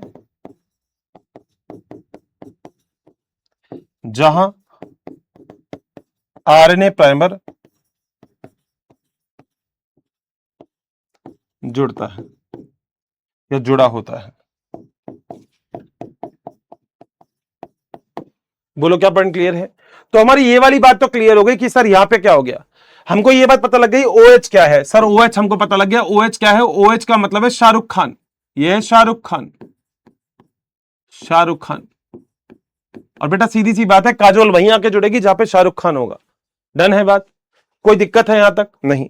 अब बेटा सीधी सी अगर एक बात बोलो, ये 3' है, हाँ, तो इसके सामने जो खंड बना होगा क्या ये 5' नहीं होगा? बिल्कुल सही है। और अगर ये 5' है तो क्या ये वाला 3' नहीं होगा? सर बिल्कुल सही बात है, कोई दिक्कत नहीं है। अब क्या करेगा, जो डीएनए पॉलीमरेज एंजाइम है ना, ये क्या काम करेगा, आपके पास जो भी ये एक्टिव न्यूक्लियोटाइड थे, कौन कौन से, एटीपी, जीटीपी, सीटीपी, टीटीपी, इनको उठा के लेके आएगा। और क्या करेगा, जैसे मान लो यहां पे है एडिनिन, तो सामने आप कौन जोड़ेगा? थाइमिन जोड़ेगा, क्योंकि आपको डीएनए से आरएनए नहीं बनाना, अभी पहले डीएनए से डीएनए बनाना है। शुरू में आपने यूरासिल वाला क्यों जोड़ा आरएनए प्राइमर? क्योंकि शुरुआत में डीएनए पॉलीमरेज एंजाइम इसको ही पहचानता है, आरएनए प्राइमर को, वो किसी और को पहचानता ही नहीं है। ठीक है, तो बाद में होगा क्या दोस्त, बाद में होगा ये कि आपके इस प्रकार से एक नए डीएनए की श्रृंखला बनने लग जाएगी, जो कौन सी डायरेक्शन में बनेगी? 5' से 3' डायरेक्शन में। मतलब ये वाला मैं हटा सकता हूं बीच में से, समझाने के लिए बनाया था। इसका सीधा मतलब है, अगर यहां पे आपके पास थाइडिन है तो यहां पे थाइमिन आ जाएगा, यहां पे थाइमिन है तो यहां पे एडिनिन आ जाएगा, नया डीएनए बन रहा है ऊपर। बोलो बात सही है? ध्यान से अगर आप देखोगे तो आपको एक चीज देखने को मिलेगी। हर्षित सर क्या ध्यान से देखने को मिलोगे तो आप ये कहोगे, हर्षित सर ये वाली जो श्रृंखला है ना, ये तो ओल्ड है, पुरानी है, हाँ, और सर ये वाली जो श्रृंखला है ना, ये न्यू है, यानी कि नई है। बोलो क्या बात सही है? क्या मैंने यही तो बोला था, डीएनए प्रतिकृति में एक श्रृंखला पुरानी होगी और एक श्रृंखला नहीं होगी। बन रही है क्या? कॉपी बन रही है क्या? अरे हर्षित सर मजा कर दिया आप तो। बेटा मैं शुरू से यही तो बोल रहा हूं कि डीएनए में एक श्रृंखला पुरानी होगी तो एक श्रृंखला नहीं होगी, मगर आपको एक डीएनए से 2 डीएनए बनाने। अभी तो देखा जाए तो कहीं ना कहीं एक डीएनए से अभी आपका एक ही डीएनए बना है, 2 डीएनए बना ही नहीं है। अभी तो एक डीएनए से एक ही डीएनए बना है, नीचे वाले से तो कुछ बना ही नहीं, अभी तो नीचे वाले से भी बनाना पड़ेगा। वाह हर्षित सर बहुत बढ़िया है। आप सुनो, मैंने बोला था एक बात, मैंने बोला था बेटा सीधी सी बात है, प्राइमर वहीं जुड़ेगा जहां पे 3' होगा। अब बेटा यहां पे तो 5' है, तो हर्षित सर अब क्या होगा? अब तो हमें बताना पड़ेगा आपको कि क्या होगा। सुनो, अगर मान लो मैं इस डीएनए को यहां से कहीं काट देता हूं, मान लो, तो बेटा क्या यहां पे 3' खंड नहीं होगा? भाई डीएनए 5' to 3' ही तो होता है, यहां से कहीं काट दिया तो यहां पे 3' नहीं होगा क्या? बिल्कुल सही बात है। तो अगर यहां पे 3' होता है, आप मानते हो ऐसा, तो बेटा क्या यहां पे प्राइमर नहीं जुड़ सकता? अरे हर्षित सर बिल्कुल सही है, तो ये भी क्या है आपका आरएनए प्राइमर। और आपको पता है जैसे ही आरएनए प्राइमर जुड़ेगा तो कौन सा एंजाइम आ जाएगा? अरे सर बताने की जरूरत ही नहीं है, वही हमारा डीएनए पॉलीमरेज। मैं तो बोल ही रहा हूं, क्योंकि डीएनए पॉलीमरेज बेटा वही आता है। डीएनए पॉलीमरेज की जो गर्लफ्रेंड है ना, वो यही है। जैसे ही डीएनए पॉलीमरेज ने देखा आरएनए प्राइमर है, डीएनए पॉलीमरेज भी आ गया। और जैसे ये डीएनए पॉलीमरेज आया, वैसे ही देखो यहां से यहां तक ये फर्स्ट क्लास बन गया, ये 3' है और ये 5' बन गया, कोई दिक्कत ही नहीं है। बोलो डन है यहां तक बात? बहुत इजी है, अभी वीडियो और दिखाऊंगा तुम्हें, तो तुम खुद कह दो हर्षित सर बड़ा इजी है, मतलब इससे मुश्किल तो कुछ, मतलब आसान तो कुछ हो ही नहीं सकता, इसके मुश्किल तो बहुत सारी चीजें हमने पढ़ ली, ये तो बड़ा आसान है। मैं बस आपको डीएनए से डीएनए की कॉपी बना रहा हूं दोस्त, कि डीएनए से आके डीएनए जो होता है वो कैसे बनता है, मैंने और कुछ नहीं बताया। बस अगर आप डीएनए से डीएनए की कॉपी बना लेंगे तो बड़ा आसान हो जाएगा कॉन्सेप्ट को एक बार रीड आउट करना। बताओ क्या यहां तक का सारा पॉइंट मेरे सारे दोस्तों को क्लियर है क्या? कहीं कोई भी कैसी भी किसी तरीके की भी दिक्कत नहीं। बन गया ऊपर वाला, कोई दिक्कत नहीं हुई। सर ये तो मगर बन गया, बहुत आसान लग रहा है, क्या सच में इतना आसान है? अभी देख लेते हैं। अब बेटा होगा क्या, ध्यान से सुनना।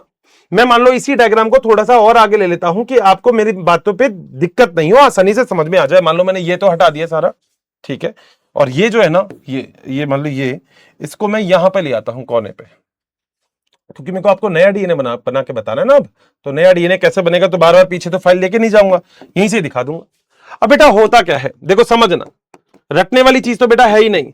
अब धीरे धीरे ये टोपोआइसोमरेज और आगे जाएगा, हेलिकेज फिर से हाइड्रोजन बंध तोड़ देगा। हाँ सर ये तो सही है, इसका मतलब डीएनए पूरा खुल गया। तो क्या मैं खुला हुआ डीएनए ऐसे बता सकता हूं, ये ऊपर एक श्रृंखला, हाँ वो देख लेना, उसको कॉपी कर रहा हूं, नीचे ये श्रृंखला, हाँ सर बिल्कुल सही है, बोलो बात सही, ठीक है। तो ऊपर क्या था, 3 और 5, हाँ सर लिख दो।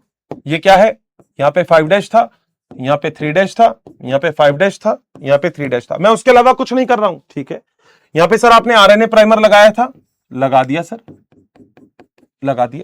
यहां पे सर आरएनए प्राइमर लगाते ही ये 5 है, हाँ सर नया डीएनए जो है वो सर आधी दूरी तक तो बन गया। मैंने कहा कैसे सर, यहां तक तो मतलब ये देखो नया डीएनए है सर, वो यहां तक तो बन गया था, आपने आधा तो बना ही दिया था, मगर जैसे डीएनए आगे से और खुलेगा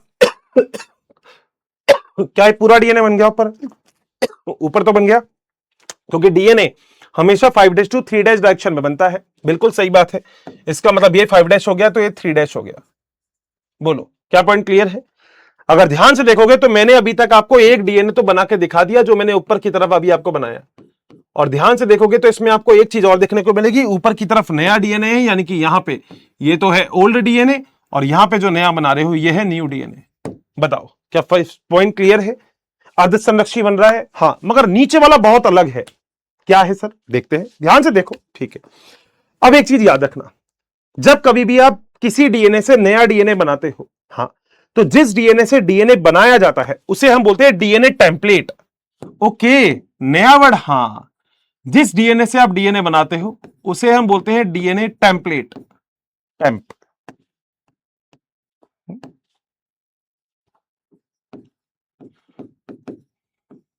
बोलो बात सही है? तो ऊपर वाला डीएनए क्या आपको लग रहा है कहीं से टूटा हुआ है? नहीं सर। क्या पूरा कंटिन्यूस बना है? बिल्कुल सर। तो ऊपर वाले डीएनए को हम बोलते हैं सतत डीएनए। सतत का मतलब कंटिन्यूस, सतत डीएनए यानी कि कॉन्टिन्यूस डीएनए। बोलो बात सही, ठीक है। नीचे वाले में क्या हुआ था सर, आपको पता है? नीचे वाले में मान लो अभी तो ये लग गया था प्राइमर, हाँ, नहीं यहां नहीं लगा था, सॉरी, ये लग गया था प्राइमर, हाँ, और इस प्राइमर के बाद यहां पे आपने एक नया डीएनए बना लिया था, ये यही तो किया था नीचे वाले में, क्योंकि डीएनए हमेशा 5 to 3 डायरेक्शन में बनता है। अरे सर ये वाली लाइन नहीं भूल सकते, बिल्कुल भूलनी नहीं है भाई, क्यों भूलनी है? 3 बोलो बात सही है, मजा आ गया। अब जैसे जैसे नीचे डीएनए खुलेगा तो बेटा उस साइड तो नीचे वाले से तो मैं डीएनए बना ही नहीं सकता, क्यों? डीएनए हमेशा कहां से बनता है? 5 to 3 बनता है।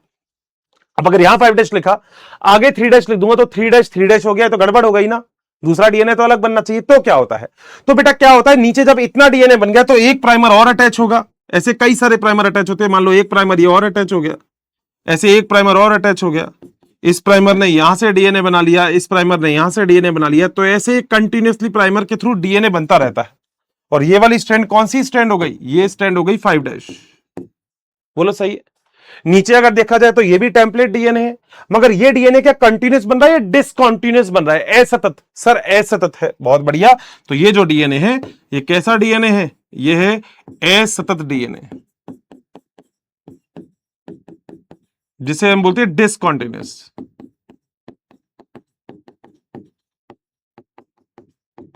बोलो बात सही है क्या?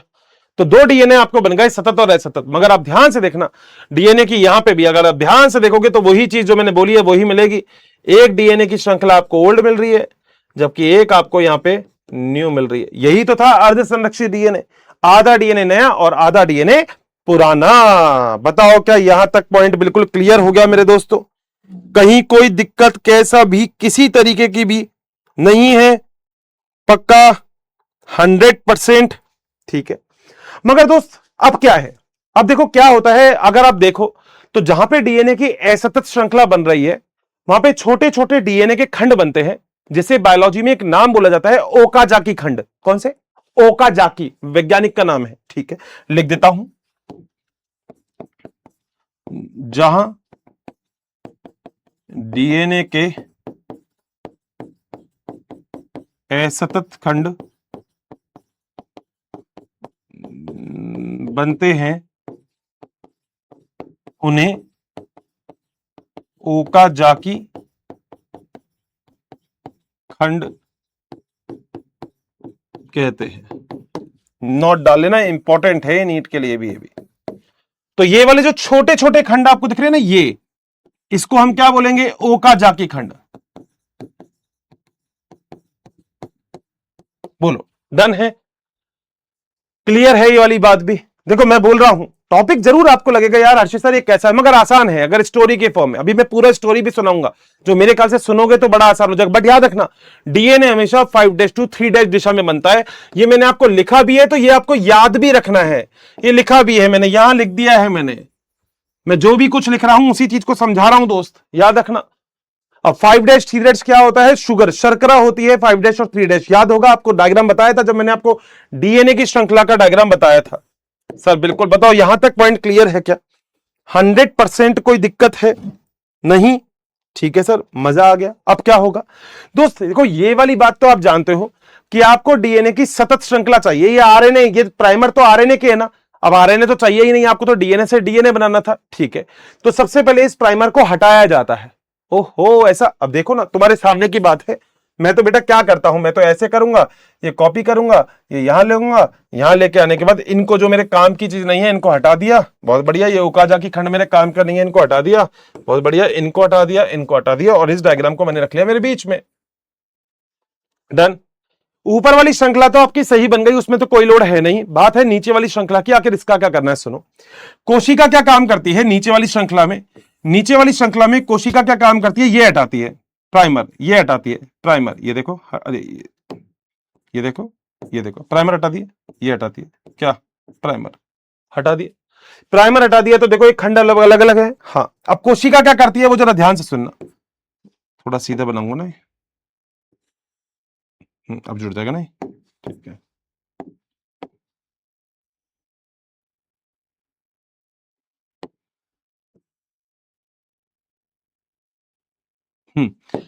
कोशिका क्या काम करती है? कोशिका का काम यह होता है, कोशिका का काम यह होता है कि जहां जहां से इसने प्राइमर हटाए हैं, क्या जहां जहां से इसने प्राइमर हटाए हैं, वहां वहां पे वापस से अब डीएनए पॉलीमरेज को बुलाती है, कह रहा है यहां आओ, कह रहा है मैं तो अभी थोड़ा सा आ रहा हूं, कह रहा है बहुत बढ़िया। डीएनए पॉलीमरेज को बुलाती है क्योंकि नया डीएनए वही बनाएगा, ठीक बात है।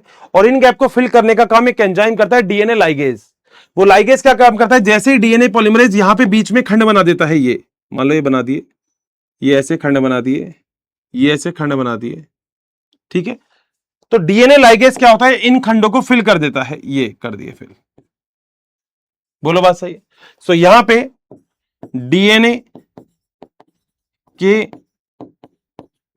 खंड को जोड़ने का कार्य डीएनए लाइगेज करता है। बोलो क्या पॉइंट क्लियर है? एनसीईआरटी में जब तुम ये वाला टॉपिक पढ़ोगे ना मेरे लाल, तो एनसीईआरटी केवल और तुमको बस एक ये डायग्राम देख लेती है, बस ये उसने कहा ले लो और बाकी थ्योरी पढ़ लो। मगर मैंने तुमसे हमेशा ये कहा है दोस्त, थ्योरी तब पढ़ो जब आपको डायग्राम से चीजें क्लियर हो जाती है, तो फिर थ्योरी बहुत आसान हो जाती है। कुछ भी चीज नहीं है जो अपन ने लिखा है वही है, मगर बस केवल और केवल आपको याद रखना है कि मैंने जो आपको ये डायग्राम बताया, ये जो डायग्राम से मैंने आपको चीजें समझाने की कोशिश की है, ये आपको समझनी है बस, और कुछ नहीं है। अगर ये कॉन्सेप्ट आपने एक बार समझ लिया तो चीजें बहुत आसान हो जाएगी, चीजें बहुत क्लियर हो जाएगी, कहीं कोई दिक्कत नहीं होगी आपको कैसी भी। बोलो डन है? देखो भाई अब फिर लगभग सारी चीज तुम्हारे सामने आ गई बहुत अच्छे से। अब देखो इस चीज का मैं तुमको एक बहुत ही प्यारा सा एक चीज दिखाता हूं जो शायद तुमको और अच्छी लगेगी।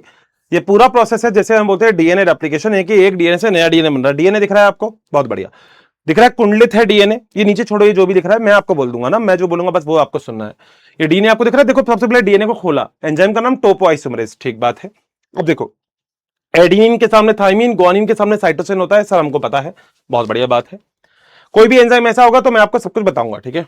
अब ये पूरा डीएनए आपको दिख रहा है, सर बहुत सही है, क्लियर है ना सब कुछ। हाँ अब देखो, सबसे पहले दोस्तों क्या काम होता है यहाँ पे, सबसे इंटरेस्टिंगली क्या काम होता है वो यहाँ पे देखने का है। डीएनए एक श्रृंखला अगर 5' to 3' होगी तो डीएनए की दूसरी श्रृंखला यहाँ पे 3' to 5' होती है। ये वाली बात भी हम बहुत अच्छे से जानते हैं, ठीक बात है। अब देखो, हाँ जी ठीक है, ये डीएनए है पूरा का पूरा, मजा लग रहा है डीएनए, ठीक है। ये सबसे पहले एक एंजाइम आया, देखो कौन सा एंजाइम जो डीएनए के खंडों को तोड़ रहा है, नाम है हेलिकेज। तो हेलिकेज एंजाइम क्या काम करेगा, जो डीएनए ने उसको तोड़ रहा है, ठीक है। अब जहां पर ये जो डीएनए जो पूरा टूट गया ना, ये जो स्थल होता है जहां से बॉन्ड टूटे हैं उसे हम डीएनए रेप्लिकेशन फॉर्क बोलते हैं, ठीक है।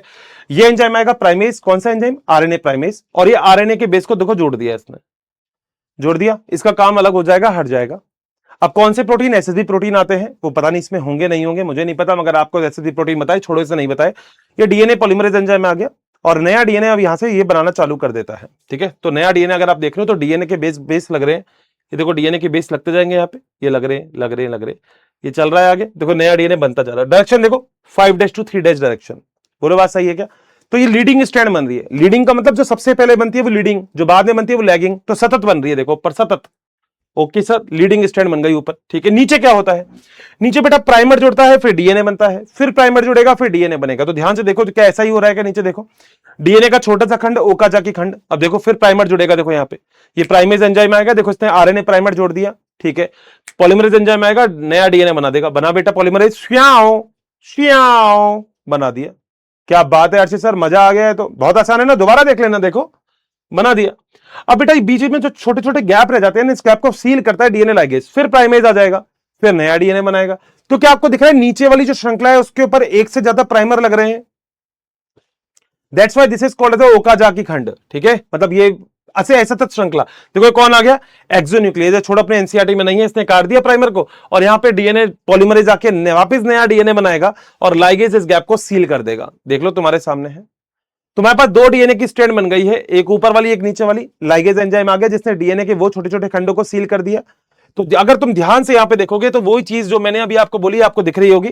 डीएनए में एक श्रृंखला से दो श्रृंखला बन गई, एक पुरानी थी एक नई है, एक पुरानी थी एक नई है, that's it, and this is called as a DNA replication. बताओ कितना आसान है ये।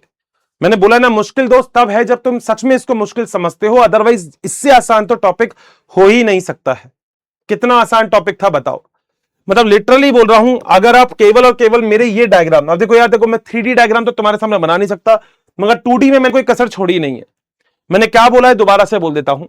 सबसे पहले आपके पास एक डीएनए है जिससे आपको नया डीएनए बनाना है। दो एंजाइम आके जुड़ते हैं, एक होता है टोपोआइसोमरेज जो अतिकुंडलन को खोलता है, उसके पीछे एक एंजाइम होता है हेलिकेज जो हाइड्रोजन बंध को तोड़ता है। टोपोआइसोमरेज ने अतिकुंडलन को खोल दिया, हेलिकेज एंजाइम ने हाइड्रोजन बंध को तोड़ दिया। जब हाइड्रोजन बंध टूट जाते हैं तो एसएसबी प्रोटीन यहां पे आके लग जाता है। ये देखो लिख देता हूं मैं, ये कौन सा प्रोटीन है, ये है एसएसबी, लिख दिया ना, हाँ ये लिखा हुआ एसएसबी प्रोटीन। एसएसबी प्रोटीन ने दोनों खंडों को अलग अलग कर लिया। जैसे ही ये नया डीएनए बनता जाएगा तो एसएसबी प्रोटीन अब हट जाएगा। तो अगर आप कहो तो मैं यहां से ये एसएसबी प्रोटीन को हटा सकता हूं। क्यों हट रहा है एसएसबी प्रोटीन, क्योंकि आपने नया डीएनए बना लिया है, तो एसएसबी प्रोटीन का कोई रोल नहीं है। तो जहां पे भी नया डीएनए बन जाएगा ना दोस्त, वहां पे एसएसबी प्रोटीन अब आपके हट जाएंगे, क्योंकि एसएसबी प्रोटीन का केवल एक काम था, नए दोनों डीएनए खंड को आपस में जोड़ने से रोकना। इसके बाद क्या होगा, यहां पे आरएनए प्राइमर लग गया, नया डीएनए बना देगा ये कौन, डीएनए पॉलीमरेज। यहां पे भी आरएनए प्राइमर लग गया, नया डीएनए बना देगा कौन, डीएनए पॉलीमरेज। बोलो बात सही है। अब ऊपर की तरफ तो दोस्त ये डीएनए खुलता रहेगा, आगे देखो कंटिन्यू डीएनए बन जाएगा, यहां से लेकर यहां तक कोई दिक्कत ही नहीं है ऊपर तो। मगर नीचे की तरफ ये जो डीएनए खुलेगा तो बेटा इस साइड तो डीएनए बनेगा ही नहीं। क्यों, डीएनए बनने की हमेशा डायरेक्शन 5' to 3' होती है। आरएनए पॉलीमरेज हमेशा नया डीएनए 5' to 3' ही बनाता है। सर बिल्कुल सही बात है। तो इसका सीधा सा मतलब हो गया, अब ये इसका सीधा सा मतलब हो गया कि अब ऊपर से तो आपने एसएसबी प्रोटीन हटा दिए थे, यहां से भी हटा देता हूं भाई। तुम कहोगे पीछे नहीं थे, अब कैसे आ गए, ये रहे एसएसबी प्रोटीन हटा दिए, यहां से भी एसएसबी प्रोटीन हटा देता हूं क्योंकि मेरा अब कोई यहां पे एसएसबी प्रोटीन का रोल है नहीं, हटा दो एसएसबी प्रोटीन, ठीक है। तो अब क्या होगा, ऊपर की तरफ तो देखो सतत डीएनए बन गया, ठीक है, मगर नीचे की तरफ अगर देखा जाए तो बार बार प्राइमर लगेंगे, तो डीएनए के छोटे छोटे खंड बनते हैं जिसे हम ओकाजाकी खंड बोलते हैं। क्या बोलते हैं, ओकाजाकी खंड। बोलो बात सही है। तो डीएनए में जिस श्रृंखला से सबसे पहले बनती है श्रृंखला उसे हम बोलते हैं लीडिंग श्रृंखला यानी कि लीडिंग स्ट्रैंड, जिससे बाद में बनती है उसे हम बोलते हैं लैगिंग श्रृंखला यानी कि लैगिंग स्ट्रैंड। बस इतना सा फर्क है लीडिंग और लैगिंग का, और कोई भी फर्क नहीं है। तो लीडिंग क्या होती है, जो लीड कर रही है, जो सबसे पहले कंटिन्यूस डीएनए बना रही है, लैगिंग क्या होती है, जो लीड नहीं कर रही, जो डिसकंटिन्यूस डीएनए स्ट्रैंड बना रही है। बाद में इन खंडों को फिर से हटा दोगे, इस प्राइमर को हटा दोगे, तो यहां पे डीएनए लाइगेज के द्वारा इन प्राइमर को जोड़ के आप क्या काम कर दोगे, आप काम कर दोगे एक डीएनए से 2 डीएनए आप बना दोगे। बोलो क्या पॉइंट क्लियर है? एक बात और याद रखना, जिस जगह पे डीएनए का प्रतिकृतियन होता है उस जगह को हम प्रतिकृतियन धुंध यानी कि रेप्लिकेशन फॉर्क बोलते हैं। ये प्रतिकृतियन धुंध या रेप्लिकेशन फॉर्क बोलते हैं। क्यों? यहां पे डीएनए प्रतिकृतियन होता है। बताओ क्या डन है? क्या पॉइंट क्लियर हुआ? क्या ये वाली बात बता देना बस, और कुछ भी नहीं है। एक बार पॉइंट क्लियर तो कॉन्सेप्ट क्लियर, कॉन्सेप्ट क्लियर तो टॉपिक क्लियर है। बोलो डन है? कोई दिक्कत तो नहीं है यहां तक? 101% क्लियर है? मतलब ये रेप्लिकेशन वाला जो कॉन्सेप्ट है ये क्लियर होना चाहिए। सबसे इंपॉर्टेंट रेप्लिकेशन यही कहता है आपसे कि बस एक बार कॉन्सेप्ट क्लियर हो जाए तो कहीं कोई दिक्कत नहीं होगी। तो डीएनए से आपको क्या बनाना है? डीएनए बनाना है। इसे हम बोलते हैं रेप्लिकेशन यानी कि प्रतिकृतियन, बस और कुछ है ही नहीं। बताओ, इतना आसान कॉन्सेप्ट है, तुम घबरा जाते हो, तुम कहते हो हर्षित सर ये तो बड़ा मुश्किल लग रहा है, आज तो ये नहीं समझ में आएगा। क्यों नहीं आएगा भाई? इससे आसान है क्या? बताओ। डन है? कोई दिक्कत है किसी को, कैसी भी, कहीं से भी? नहीं। रेप्लिकेशन वाली बात बिल्कुल अच्छे से क्लियर हो गई है सभी लोगों को? 101%। ठीक है। अब दोस्त आपको देखो आज क्या करना है, मैं फिर आपसे बोल रहा हूं, जब नया लेक्चर आएगा अपना, जब मैं नया लेक्चर लूंगा मेरा वाला, तो उस कंडीशन में मैं आपको इसकी थ्योरी भी लिखवाने वाला हूं अभी। ठीक है? मगर एक बार को लेके आप बस इस कॉन्सेप्ट को समझ लेना, तो मेरे को आपको थ्योरी पढ़ाना आसान हो जाएगा। आप खुद बोल दोगे अर्षित सर मजा आ गया। अभी तो वो वीडियो देख के मेरे ख्याल से आपको बहुत ज्यादा अच्छा लगा होगा, आपको अब तो समझ में आ गया होगा डीएनए से डीएनए कैसे बनता है। मैं बिल्कुल मानता हूं एक बार में कॉन्सेप्ट देखो। अब बायोलॉजी थोड़ी सी अलग हो गई, समझ रहे हो? तुम कितनी इजी टॉपिक पढ़ते हो, देखो बायोलॉजी कितनी अलग है। तुमने मानव में जनन, पादपों में जनन पढ़ा, अब यहां देखो कितना भारी भरकम कॉन्सेप्ट अब आपके सामने रख दिया। तो बस यही बात है, हल्का सा बस मेरे साथ पढ़ो, आई थिंक चीजें बहुत आसान और बहुत शानदार हो जाएगी, कहीं कोई दिक्कत होगी ही नहीं। सो आशा करता हूं कि ये लेक्चर बहुत ही शानदार और बहुत ही मस्त गया होगा। और ये जो आज का टाइम हमें मिला था, शायद इस टाइम में आपने एक बहुत ही अच्छा कॉन्सेप्ट समझा है। टेंशन बिल्कुल मत लेना, इस टॉपिक को मैं नेक्स्ट क्लास में एक बार और रिवाइज करके हम इसकी थ्योरी भी लिखने वाले हैं, जो आपको और मजा आएगा। ठीक है? So thank you so much, बहुत सारा प्यार आप लोगों को, गोरिल्ला आर्मी। बट याद रखना दोस्त, मेहनत करनी है, मेहनत करना बहुत जरूरी होता है। ये वाली बात अगर आप किस दिन समझ गए ना, तो शायद सब कुछ अच्छे से समझ जाओगे। तो thank you, have a nice day, bye bye.